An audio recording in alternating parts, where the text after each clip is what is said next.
अस्सलामुअलैकुम नाज़रीन, परदेसी न्यूज़ में खुश आमदीद। सऊदी अरब से आपको खबर देते चले कि जुम्मा को कई इलाकों में बारिश और तेज़ हवाओं का इम्कान है। सऊदी अरब में मौसमियात के कौमी मरकज़ ने जुम्मे के हवाले से मुल्क में मौसमी तब्दीलियों के मुतालिक पेश गोई जारी की है। अखबार 24 के मुताबिक कौमी मरकज़ का कहना है कि जुम्मा को असीर बाहा, मक्का मुकरमा और मदीना मुनवरा के बालाई मकामात पर गरज चमक के साथ बारिश का इम्कान है।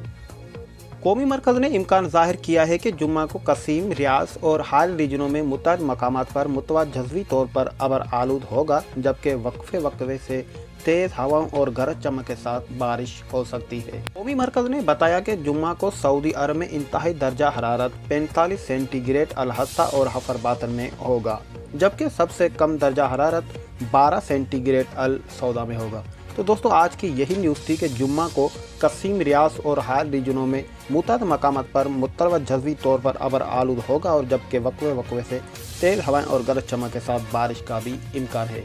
आपके कीमती वक्त का बहुत शुक्रिया। अगर आप हमारे चैनल पर नए हैं तो हमारे चैनल को कर दीजिए सब्सक्राइब, ताकि सऊदी अरब के मुतालिक आपको हर खबर मिलती रहे।